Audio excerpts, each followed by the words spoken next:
Hello and welcome to the channel. Today's video is going to be a post-bag video since the Chinese New Year's season and holiday is over and it's about 2 weeks until the Easter weekend here in Germany, which is a short but very nice holiday season. I did get a lot of orders in that I had been waiting for a long time, and let's have a look, because some of the upcoming projects are very well related to that. So let's clear this up first. I'm starting with something that I got from HereBest this week. These are batteries for the Sima X8C. My Sima X8C is about a year old now, and my battery is showing the first signs of wear. This here is the original battery. I bought this in 2015 in May. I've had it on the tester 2 weeks ago, and while it had over 2000 milliamp hours then, it's now slightly below that, and I've noticed that flying it got a little bit sluggish. This battery is rated 7.4 volts, 2000 milliamp hours, and has a max discharge capacity of 25C, and it's basically good for that. I got these. They're also rated 2000 milliamp hours, 25C, but I've already had them on the tester, and 25C would probably destroy these. They are probably 20C max with a standard discharge of no more than 8C. And I did a test flight, and the test flight came out short of 8 minutes, and the battery low indicator started blinking after the first 2 minutes. I've charged them once or twice, and I've discharged them. They appear to have about 1900 milliamp hours in real life, and rated at that, they will be giving off about 8C over that time. If you discharge them at 10C, I was able to only get about 1300 milliamp hours out of each of these batteries, which appears to be caused by a rather high internal resistance value. Maybe they will get better over time, but I'm not betting on it. But they were nicely inexpensive, so it was still a pretty good deal. Continuing, I also got these here, all still packed. These are additional batteries for the JXD JD509. They have 800 milliamp hours. They've got the correct connector. I haven't tried these out yet, and I didn't test them out yet. But judging from their weight, it could well be that these are real 800 milliamp hour batteries. I will be coming back to these soon, I hope. And I will be testing them, and let's see what they can do. This also came with a USB charger and a multiplex wire to charge all 5 of them at the same time. Now, this is probably not a good idea, because if these batteries are not similarly charged, they will actually dump their excessive charge into the battery that is charged the least, which might actually lead to overcharging them. So I'm probably not going to use this. But these 5 batteries were a set, and the set came with a charger. The charger is a standard USB charger, so I'm assuming that charging 800 milliamp batteries through a USB port would take quite some time, about 40 hours if I'm correct. So I'm not going to use this. Continuing, I got these. That's a lot. I got these sets of spare props for my micro drones. They were quite cheap. I think this was about $5 for 5 packets of 4 spare props, which was also a pretty good deal. And these are for the Hubsan X4107. Also, I got these linear bearings here. They were on sale in Germany from some access stock. They're actually for these 5mm rods, and 10 pieces of these came to 25 euros, and they appear to be very good quality. So let's see what we can do with that. I'll probably use them either for a 3D printer or for a new plotter project, but it's always good to have some of these here. And then we have this here. This also is, I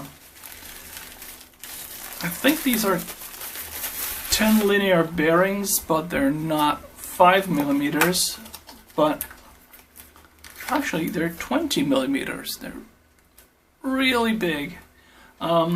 These are for my upcoming 3D printer project,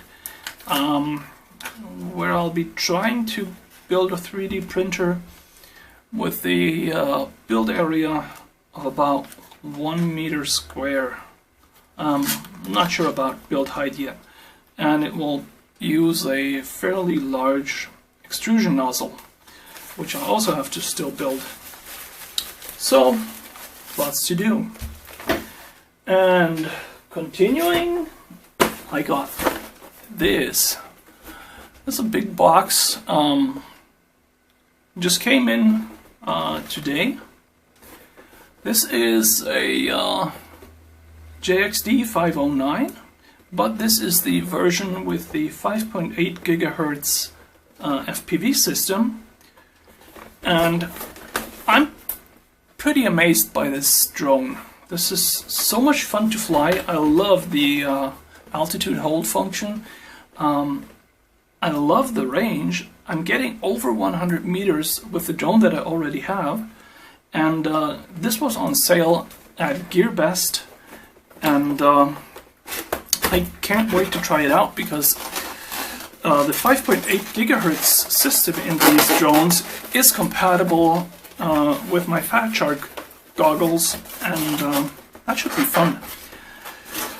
And also, the receiver should be compatible with the Fat Shark transmitter, so I will be able to let other people see what I'm seeing in the goggles.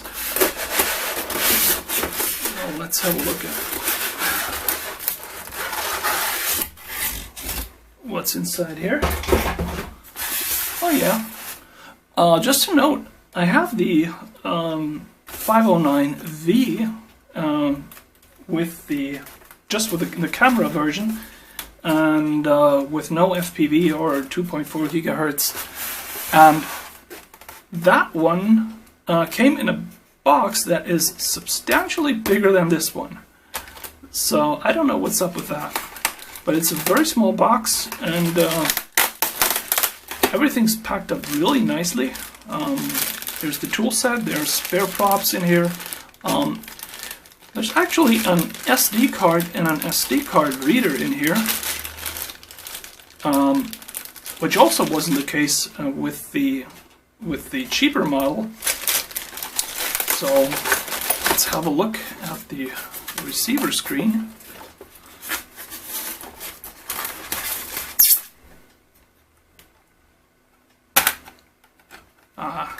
It also has a very simple sunshade. It's not too big, it's not too small. It's got a 5.8 gigahertz antenna port, so I'll be able to put a helical antenna externally on that, which should give it good reception range. It's got a charging port. Oh, and it's got a built-in battery. How about that? This is sweet. I like that. Let's have a look if we have any batteries in here. Here's the manual. Sorry. This one appears to be Chinese only. Oh? No. No.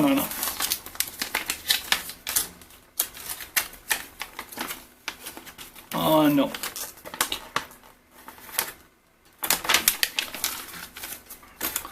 The manual wasn't bad in the other one, so...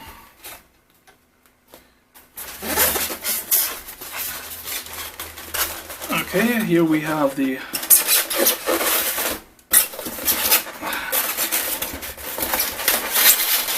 remote control. Yeah.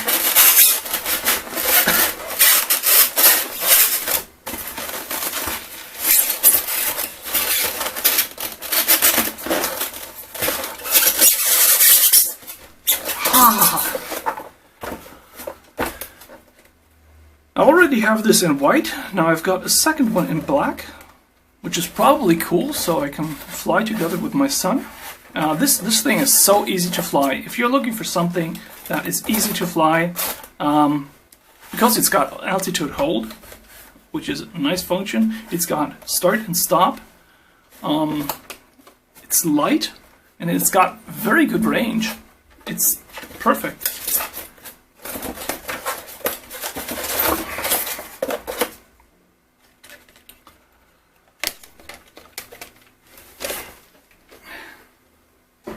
Cleaning this up.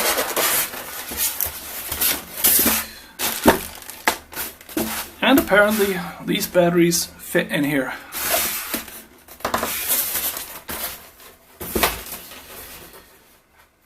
So what else did the postman bring? Oh yeah, he brought this.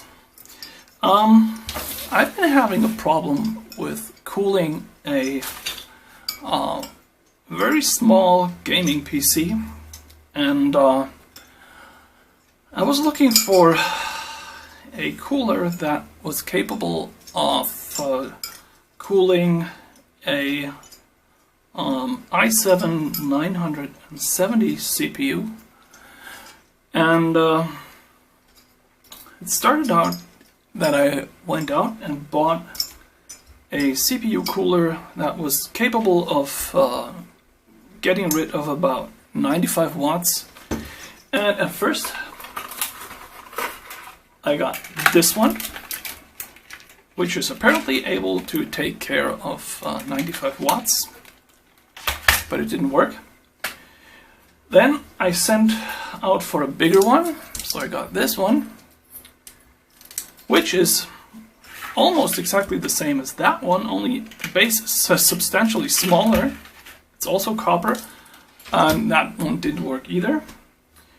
So I got a bigger one, and they sent me this, which isn't even copper at the bottom, so that was nice, and it just didn't work.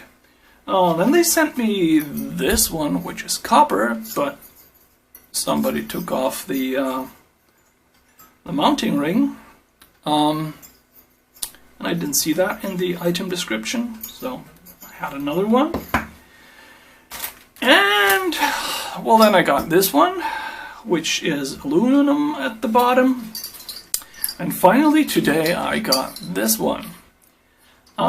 These is, I guess, the only one that is rated for more than 95 watts, which is still working, which has a fan, including some spiders, and which appears to be working. So if you're going out and you're looking for a fan on eBay, just forget it. This doesn't really work.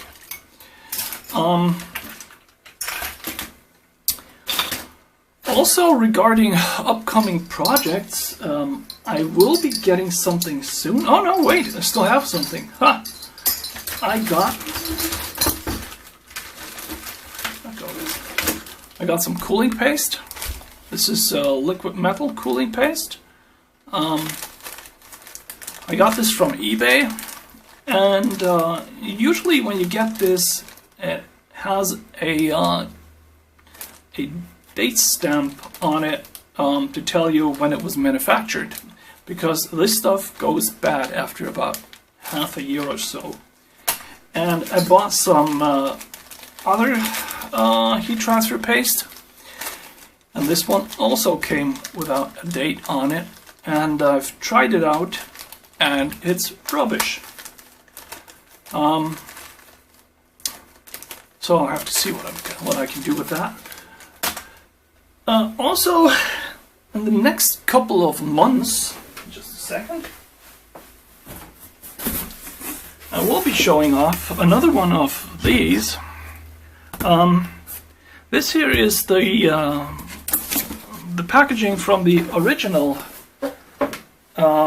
Fabricator Mini, and I will be getting a version 1.5 pretty soon, and I'm really looking forward to that.